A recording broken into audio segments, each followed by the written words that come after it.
Deus é Espírito. O que significa dizer que Deus pode ocupar qualquer espaço de todo o universo. Mas o Espírito de Deus não vem de forma aleatória, de qualquer maneira. O Espírito Santo vem quando alguém manifesta, esboça uma fé. Quando alguém diz: Senhor, tem misericórdia de mim, eu preciso de Ti. Se esse alguém merece ou não merece, não importa. Se esse alguém é católico, é evangélico, é espírita, ou não tem religião, é ateu, seja lá o que for, não importa. Se essa criatura manifesta uma fé, dizendo: oh meu Deus, tem compaixão de mim, Deus vem ao encontro dela imediatamente. Imediatamente. É assim, toma lá da cá, rápido. Mas tem que ser sincera. Essa entrega, essa busca. Esse pedido tem que ser sincero. Deus não olha o que você fez ou deixou de fazer. Ele sabe que nenhum de nós merece coisa alguma. Mas o que faz a diferença entre pessoas e pessoas é justamente a fé. E a fé quer dizer a crença, você acreditar que o que Ele prometeu, Ele fará. É isso que se chama fé. Porque Ele depende da nossa fé, para que então possa vir ao nosso encontro. É isso. Ele depende de você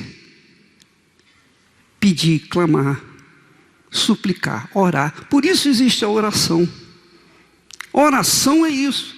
É você falar com quem? Com Deus. Então, quando uma oração é sincera, uma fala com Deus sincera, ainda que você vá reclamar com Ele, lamentar, e até provar se Ele realmente existe, então Ele quer isso, Ele quer sinceridade, franqueza, transparência. Ele não quer religiosidade, Ele quer uma vida transparente, uma alma entregue, para que então Ele possa se manifestar. Então, não importa quem você é, o que você fez ou deixou de fazer. Você pode ser bandido ou mocinho. Você pode ser a pior criatura da face da terra, não interessa, é um assassino, é bandido, não importa. Ele tem os ouvidos atentos a todos, literalmente todos os que o invocam na sinceridade. Com sinceridade, não com hipocrisia, não com fingimento. Então você pode ter um encontro com Deus aí agora, nesse momento. Porque Ele está aqui. Jesus disse: onde estiverem 2 ou mais pessoas reunidas em meu nome, eu estarei no meio delas. Então, Ele está aqui.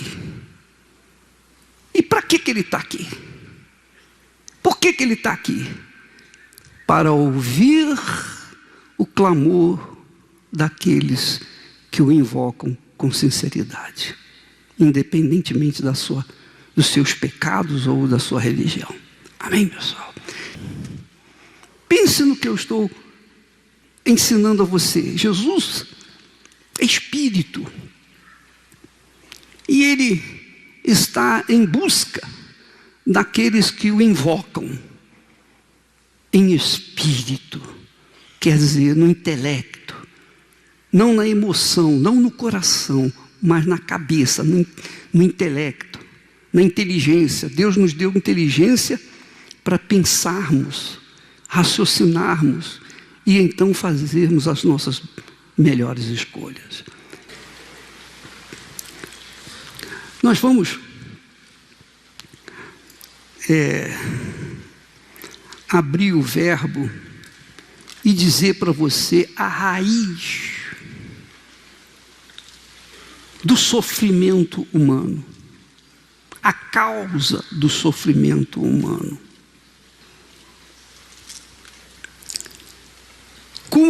E por que você está sofrendo?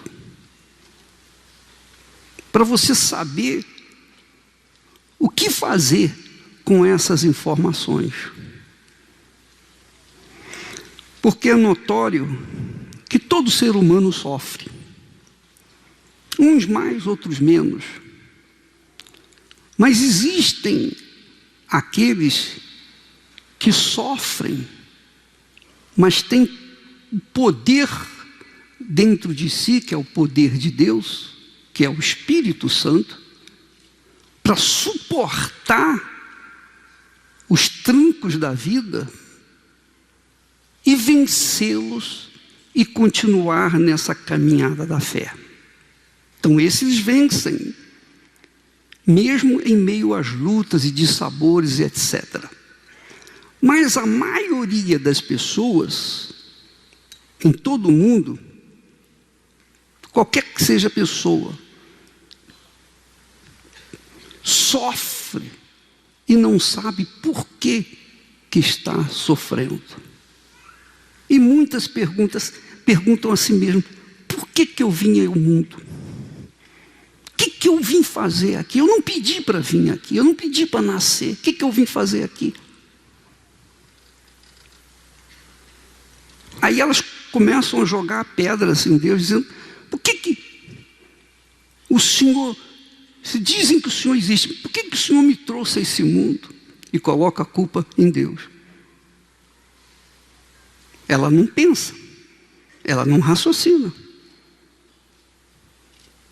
Porque quando você soma 1 mais 1, você tem 2. Sim ou não? Quando você junta um homem e uma mulher, você tem ali a probabilidade enorme de gerar uma criança. É ou não é? E foi Deus que fez isso? É Deus que faz isso? Ou não é? É ou não é? Você está em dúvida? Hein? Não é Deus, não tem nada. Deus não tem nada que você tem, não tem culpa de você ter nascido, nem eu. De todos os filhos da minha mãe, todos nasceram perfeitos. Eu fui o único que nasci com defeito. Um defeito físico. Será que Deus fez os outros perfeitos e a mim fez com defeito? Será que Deus, se Ele existe, se Ele é perfeito, se Ele é todo poderoso, Ele faz alguma coisa imperfeita? Você acha que Deus cria alguma coisa imperfeita? Você acha que Deus faz coisas insignificantes? Não, minha amiga. Se você pensa dessa forma, é porque você não tem ideia, você não tem a mínima ideia do que significa Deus. Você não sabe nem o que significa a palavra Deus. Então muitas pessoas jogam a culpa de seus fracassos, de suas colheitas más, de suas más escolhas, em Deus.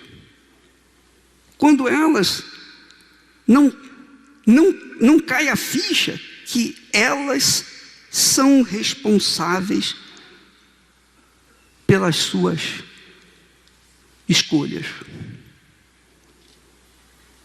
Se você planta mamão, você não vai colher feijão. E vice-versa. Você vai colher aquilo que você plantou.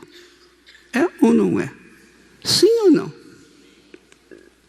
É claro que quando você planta algo que não presta, às vezes você acaba levando o que não presta para os que vêm atrás de você, que nascem de você, porque você passa os seus problemas para a criança que nasceu. E aí é uma bola de neve.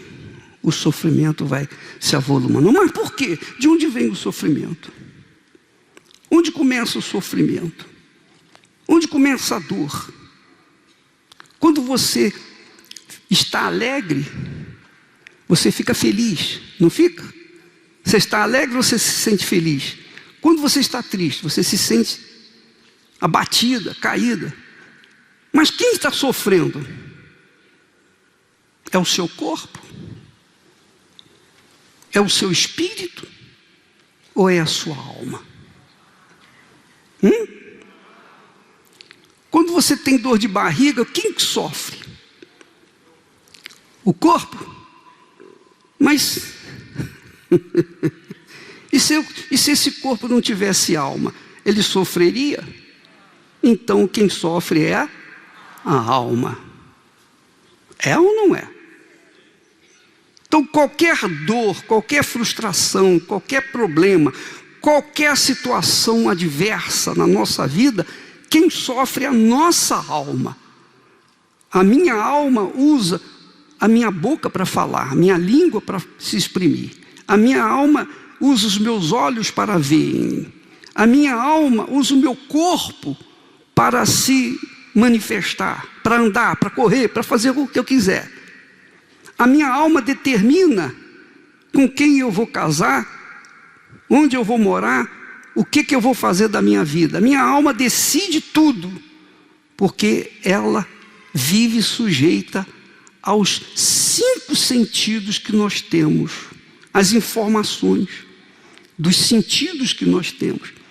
Então ela absorve os nossos sentidos e faz a escolha. Muitas pessoas casam por causa do olho grande. Sim ou não?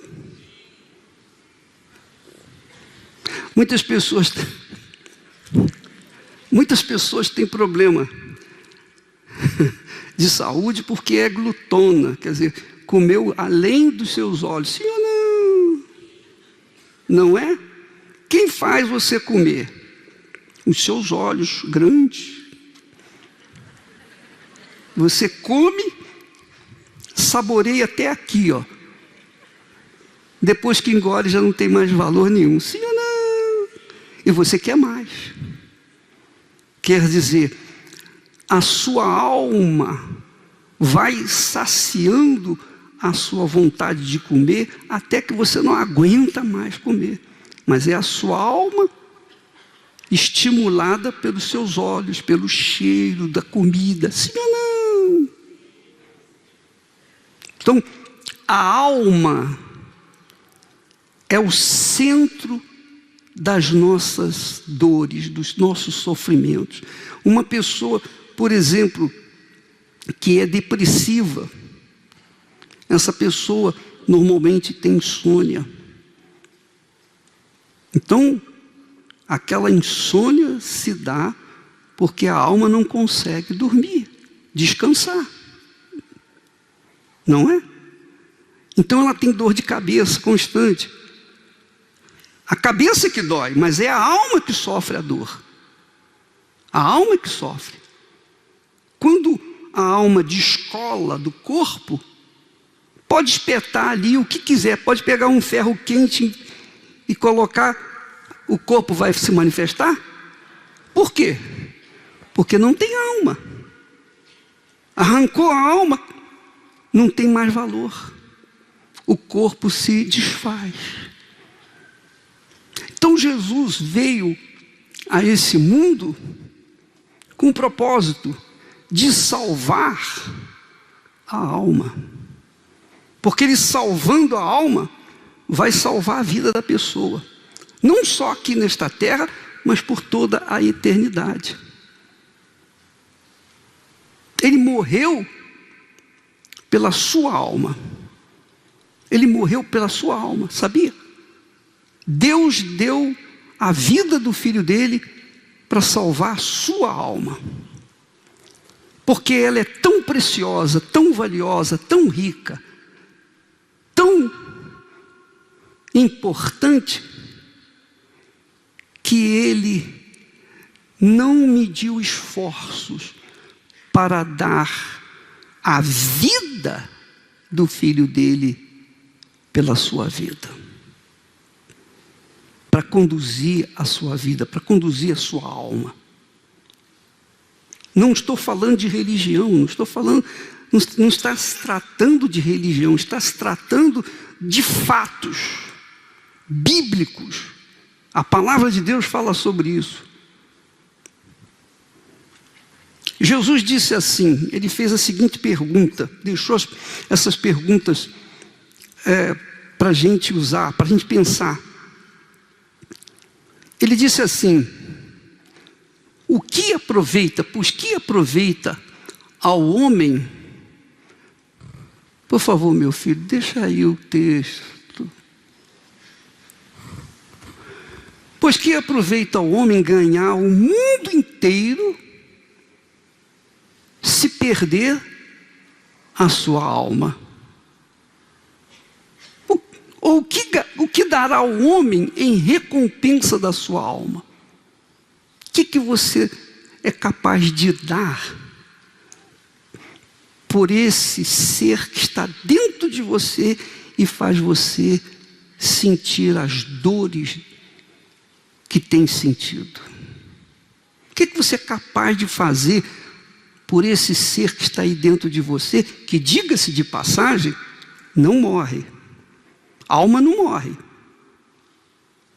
Alma é eterna, está sempre viva.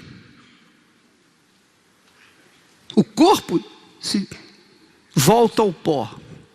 O espírito, que é a inteligência, o talento que você tem é o seu espírito. Sua inteligência, sua capacidade de raciocínio é o seu espírito. Então, a inteligência humana, Deus empresta. E quando esse corpo, quando esse ser humano, quando a alma descola desse corpo, então a inteligência do homem, ou seja, o seu espírito, volta para Deus. Quem o deu? Ele é o próprio saber, a fonte da sabedoria, da inteligência.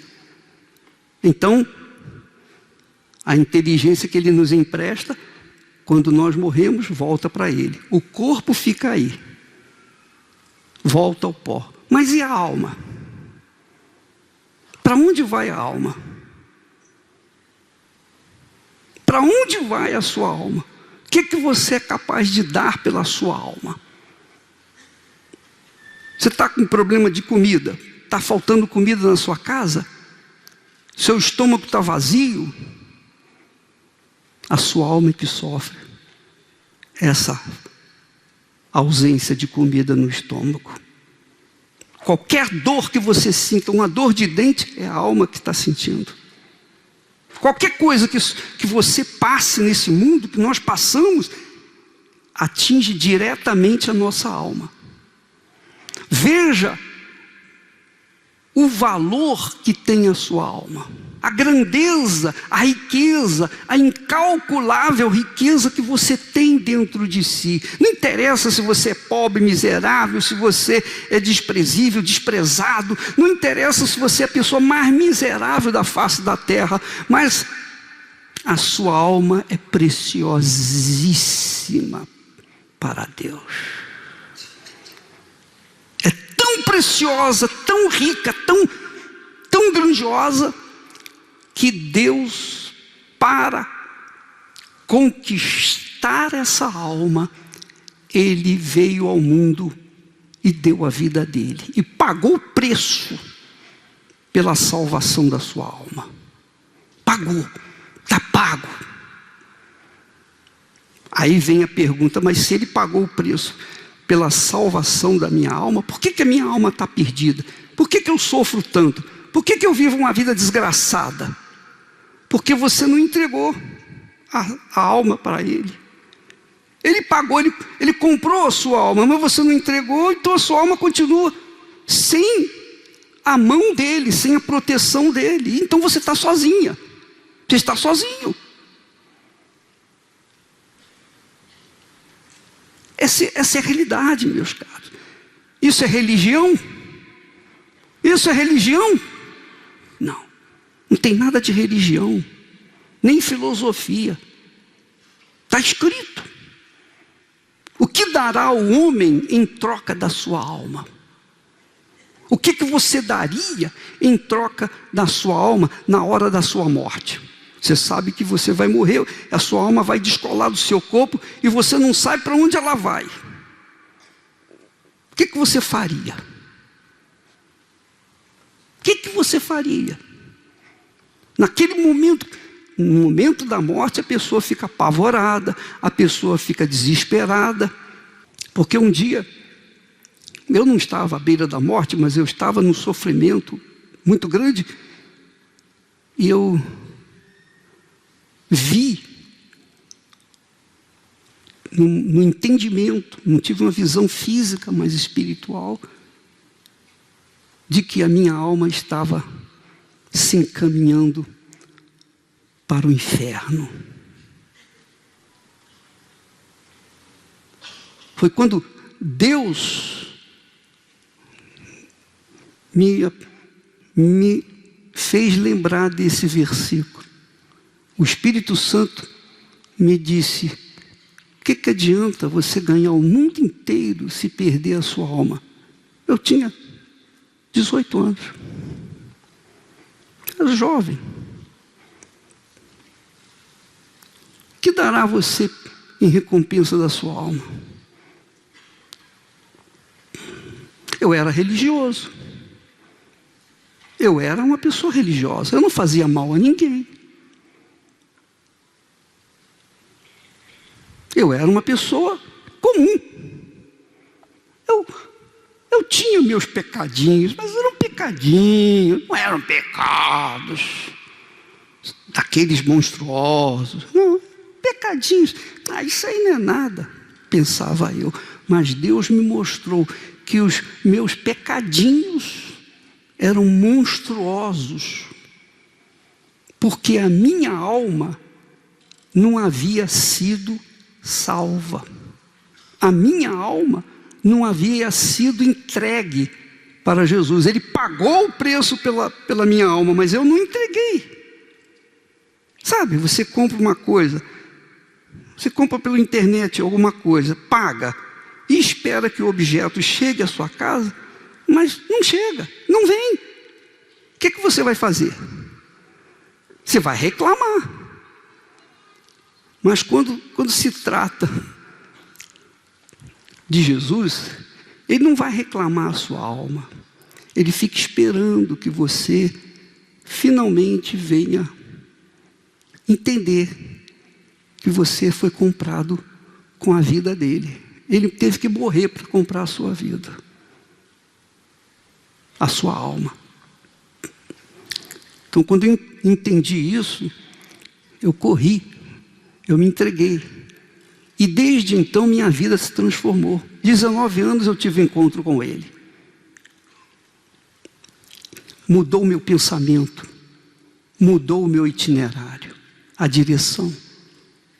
O Espírito dele me deu a direção do que eu deveria fazer e o que não deveria fazer. São 50, vai fazer 58 anos agora. A minha vida é outra. E desde então, eu deixei os meus sonhos de lado, meus projetos pessoais de lado, para levar para outras pessoas aquilo que Ele me havia dado, só isso. Eu quero dar para vocês, no mínimo, aquilo que Deus tem me dado. E essa é a maior riqueza que você pode ter na sua vida, quando a sua alma é entregue para Jesus. Ele aceita do jeito que você está. Uma alma desgraçada, infeliz, uma vida desgraçada. Ele quer você do jeito que está, porque a sua alma, pecadora ou não, ela tem um valor inestimável. Deus, minha amiga, meu amigo, está aqui para buscar, para receber a tua alma, não para levar você hoje, não. Fica tranquilo. Fica tranquilo. Mas depois que você entregar a sua alma para Ele, você vai entrar em paz com Ele. É claro, desde o momento que a gente entrega o que é de Deus, que é a nossa alma, a gente entrega por livre e espontânea vontade, então nós temos paz com Deus. Paz. Se você não tem paz com Deus, é porque você não entregou a mercadoria para Ele, que é a sua alma. Ele pagou, mas você não entregou. Você está devendo para Ele. E enquanto você está devendo para Ele, a sua alma está condenada. Está condenada a viver no sofrimento eterno. E é você quem decide. Sua cabeça, seu espírito, sua inteligência, sua razão é quem decide. Tem alguma coisa a ver com religião? Tem? Eu odeio religião. Eu odeio religião. Sabe por quê? Porque a religião vem com a lorota, conversa mole para boi dormir. Seu sofrimento é um karma. Karma coisa nenhuma. Você nasceu para sofrer. Que coisa mentira. Que maior mentira é essa? Deus é pai de todos. Que mentira é essa? Se Ele é pai de todos, então todos têm que ter uma vida de qualidade. Sim ou não? Ele mesmo diz na sua palavra: vereis a diferença aqueles que me servem, entre aqueles que me servem e aqueles que não me servem. Aqueles que me consideram e aqueles que não me consideram. Então, pense na sua vida. Por favor, eleve o seu pensamento um pouquinho mais alto e raciocine o que nós estamos falando. Porque a sua vida como a minha, cada dia vai se aproximando do túmulo. É ou não é? Ou não? Vai ou não vai? Mas ninguém pensa assim. Todo mundo acha que vai ficar para semente. É ou não é? Essa é a realidade. Jesus disse: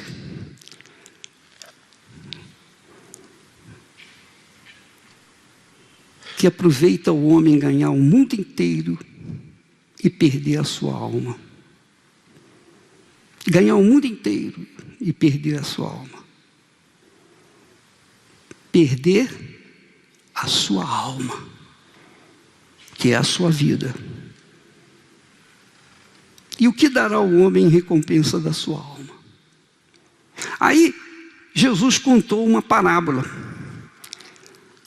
Ele fala dessa parábola lá em Lucas capítulo 12, por favor. Jesus propôs uma parábola dizendo: a herdade de um homem rico tinha produzido com abundância. E ele arrazoava consigo mesmo, ele pensava consigo mesmo, dizendo: que farei? Não tenho onde recolher os meus frutos. A safra tinha sido maravilhosa, magnífica. E ele ficou muito feliz e disse: o que eu faço? Onde que eu vou colocar isso tudo? Então disse para si mesmo: farei isto, derrubarei os meus celeiros e edificarei outros maiores, e ali recolherei todas as minhas novidades e os meus bens.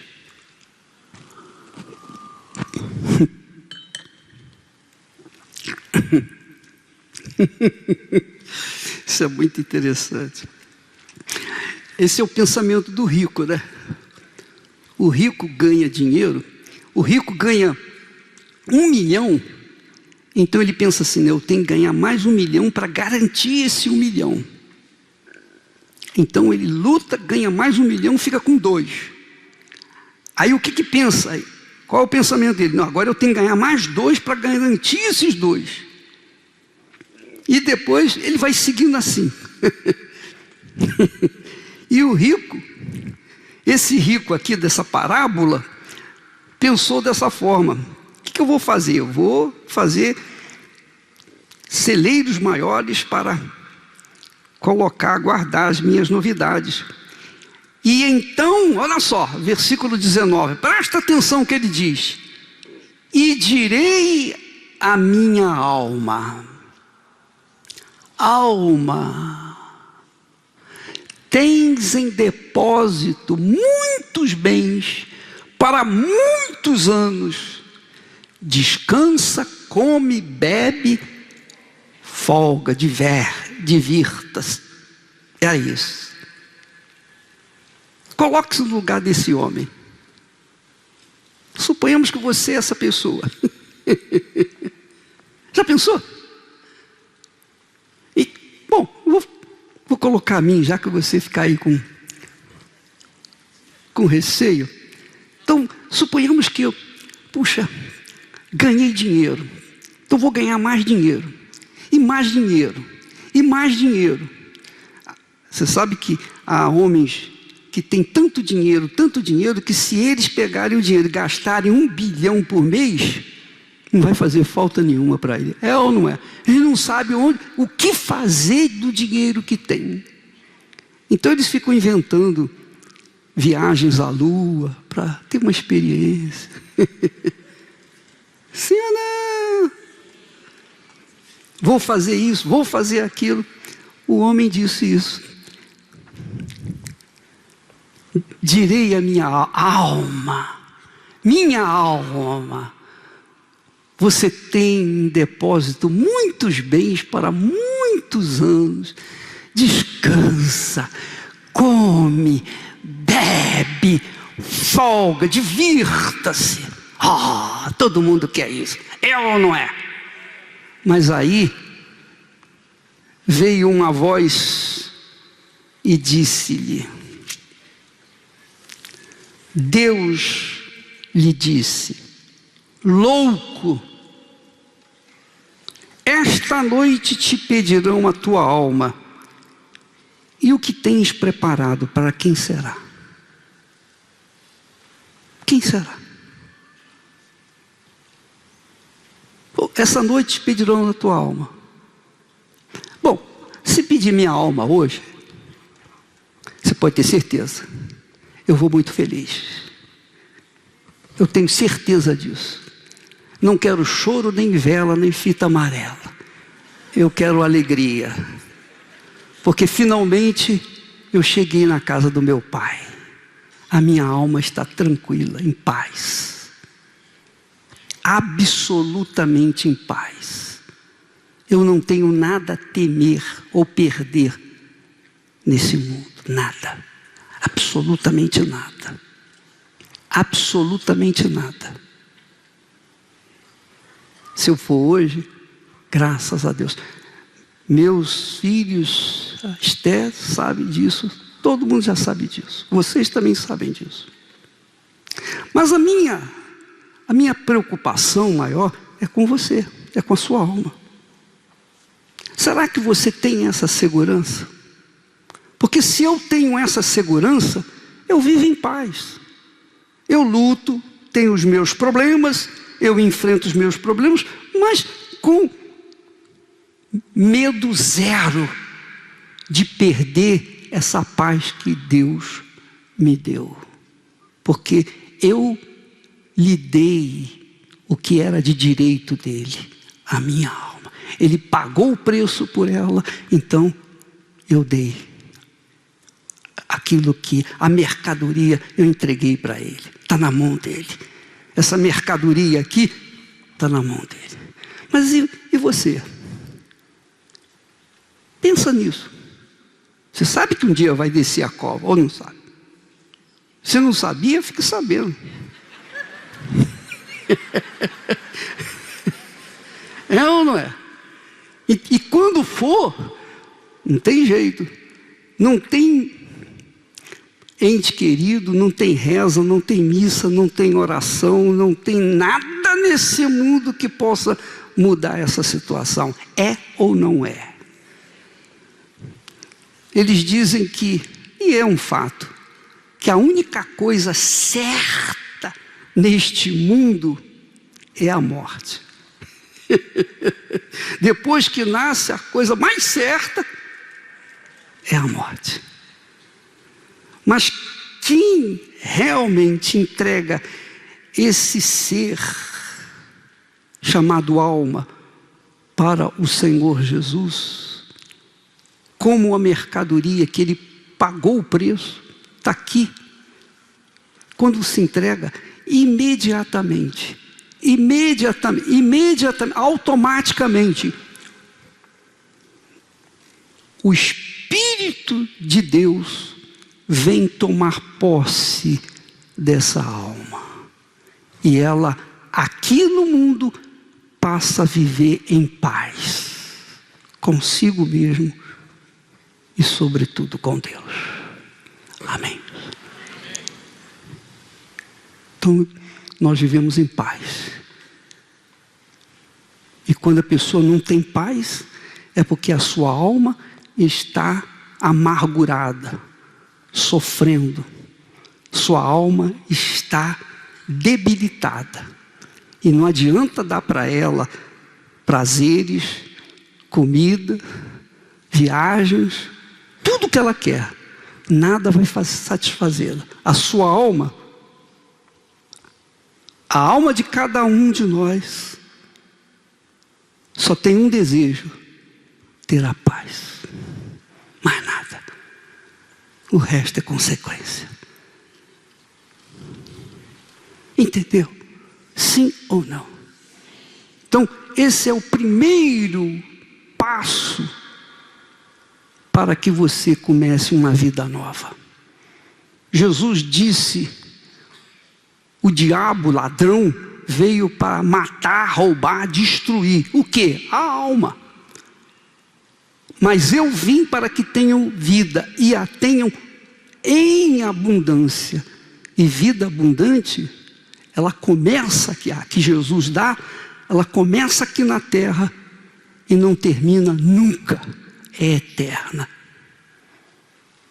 Essa é a fé que nos dirige, que nos dá o norte de vida, que nós passamos para vocês. Se você crê, graças a Deus. Se você não crê, não vai mudar nada. Não vai mudar nada. Continua sendo o que é. Porque está escrito. Esta noite te pedirão a tua alma. E o que tens? O que você vai fazer com isso? Nada. Pense na sua vida. Use a sua inteligência, o seu intelecto. Você pode ganhar o mundo inteiro. Você pode até ser uma pessoa mais rica da face da terra. Mas um dia você vai descer a sepultura. E o que você tem? O que vai ser feito?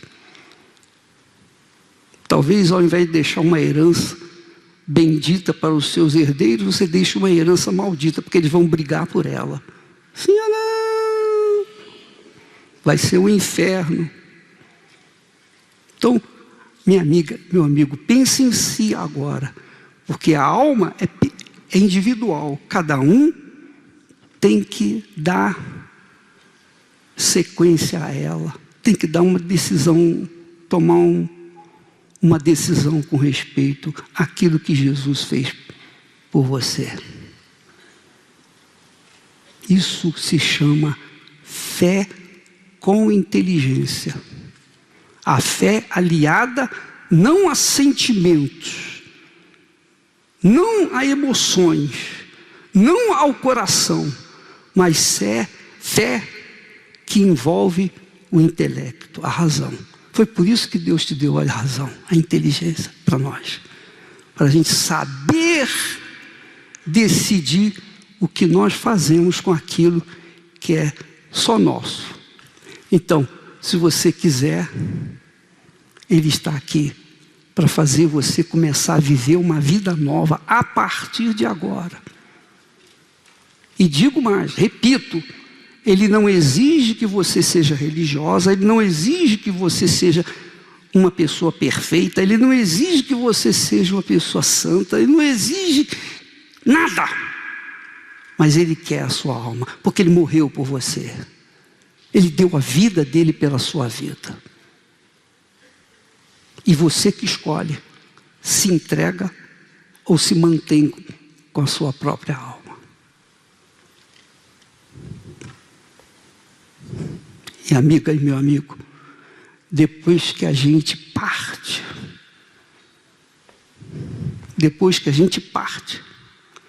não tem mais salvação. Ninguém pode mais escolher por nós. Depois que morre, não adianta a oração, não adianta a reza, não adianta a missa, não adianta a oferta.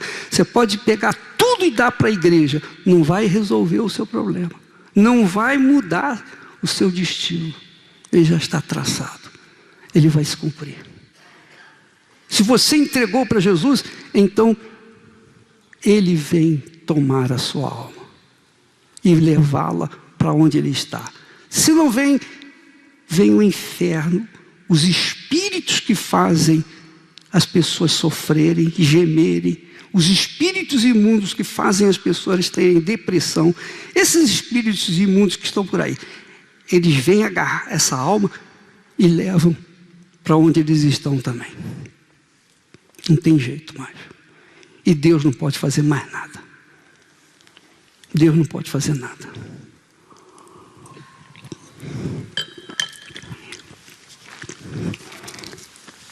Isso é o que ensina as Sagradas Escrituras. Se você é católico, leia a Bíblia. Confira isso. Leia a sua Bíblia católica. Está aqui escrito. Não sou eu que estou inventando história, não. Isso aqui está escrito. Tudo que eu estou falando está aqui, ó, escrito. E você quem decide.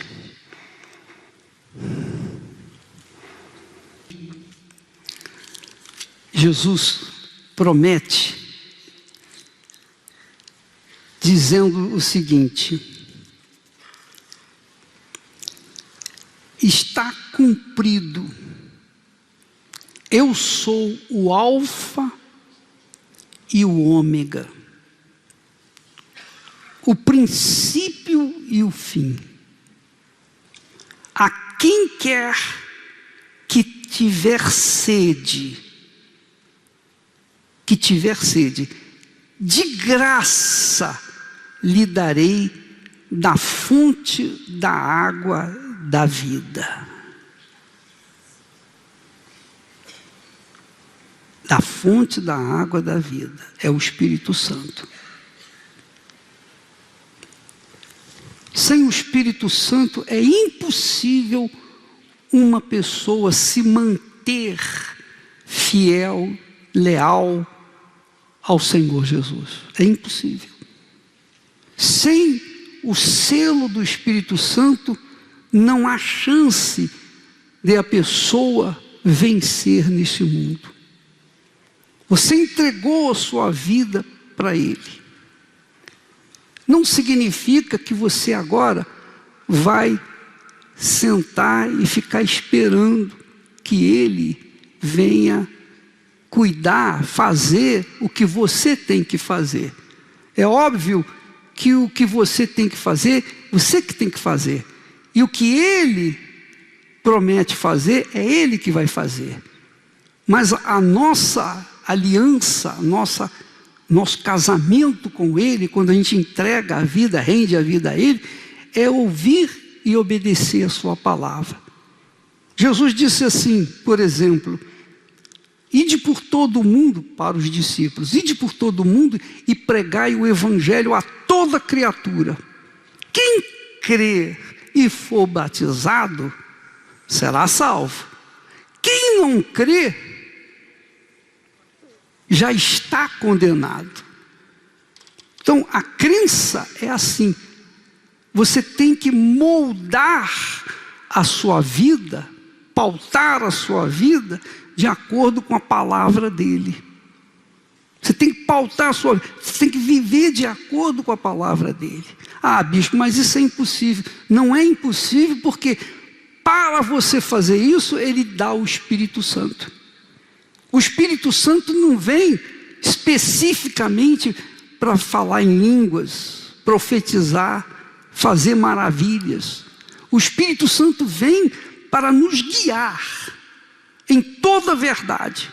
Tudo que é justo, tudo que é certo, tudo que é correto, tudo que é legal, Ele vai nos conduzir por um caminho de justiça. Eu sei que isso contraria o mundo anda no caminho da ilegalidade, mas Deus faz questão que nós venhamos viver de acordo com a sua palavra, que é a verdade. Então não adianta você, por exemplo, você ser uma pessoa caridosa, bondosa, fiel na igreja, você é fiel dizimista, é ofertante, você é uma pessoa que até ajuda na igreja, mas lá fora da igreja, você é uma pessoa temperamental, você é uma pessoa que não perdoa, você é uma pessoa maliciosa, enfim, se você dentro da igreja vive uma vida e lá fora vive outra situação, então mostra que você não tem nada a ver com Deus. Nada, zero. Você está se iludindo, se enganando. Simplesmente se enganando. Então você que tem que moldar a sua vida na palavra dele. Eu tenho que moldar a minha vida na palavra dele. Cada um tem que fazer a sua parte em relação à palavra dele. Jesus disse: aquele que me ama, guarda as minhas palavras. Quer dizer, obedece, pratica a minha palavra. Entendeu o que eu estou falando? Então, Deus nos dá a direção de como nós devemos nos proceder, como nós devemos nos comportar diante desse mundo podre, injusto, desgraçado. É difícil? Eu sei que não é fácil, mas para isso nós temos o Espírito Santo. Você que já foi usado como guia, você que já foi instrumento do Exu, do caboclo, do orixá, do preto velho, dos caboclos, você sabe o que significa obedecer ou não a eles. É ou não é? Quando não obedece, o que acontece? Ele fica quieto? Eles ficam quietos? Não, eles castigam, não é isso? Deus não trabalha dessa forma. Deus nos dá a palavra dele. E a palavra dele é a voz do Espírito Santo para nos orientar de acordo com a vontade dele. Se nós não obedecermos, ele não vai nos punir, de forma nenhuma. Mas a gente vai ficar, obviamente, sem a paz, porque aquela desobediência é pecado contra Deus. Então você perde a paz. E perdendo a paz, a sua fé vai para o brejo. E se a sua fé vai para o brejo, a sua vida vai também, a sua alma também vai. Então é assim, se você tem um comportamento ético de acordo com a palavra dele, então a sua fé é limpa, ela está em cima. Mas se você começa a relaxar, automaticamente a fé vai descendo, vai entrando as dúvidas, ela vai crescendo, a dúvida vai crescendo, e chega ao ponto de você não suportar a sua vida, porque você conhece a verdade, mas vive na mentira. Diz que tem o Espírito Santo, que é o Espírito da verdade, mas vive com o Espírito da mentira. Então, você não vai ter de volta aquilo que você teria se ficasse de acordo com a palavra dele, se vivesse de acordo com a palavra dele. Amém, pessoal? Sim ou não? É o que você ensina para os seus filhos. Nós ensinamos para os nossos filhos. Nós damos o melhor. Agora, se eles não querem obedecer, o que a gente pode fazer? Se eles cresceram, ficaram adultos, o que você vai pegá-los pelo colarinho e obrigá-los a fazer o que você manda? Não dá. Então Deus não faz isso tampouco. Ele deixa você colher os frutos daquilo que você plantar. Você sabe que plantando boa semente, você pode ter certeza que lá na frente você vai colher os bons frutos. Com sorte ou sem sorte, não precisa de sorte para isso. Agora, se você planta o que é mal, você vai colher o que é mal. Crendo em Deus ou não crendo em Deus. Essa é a realidade.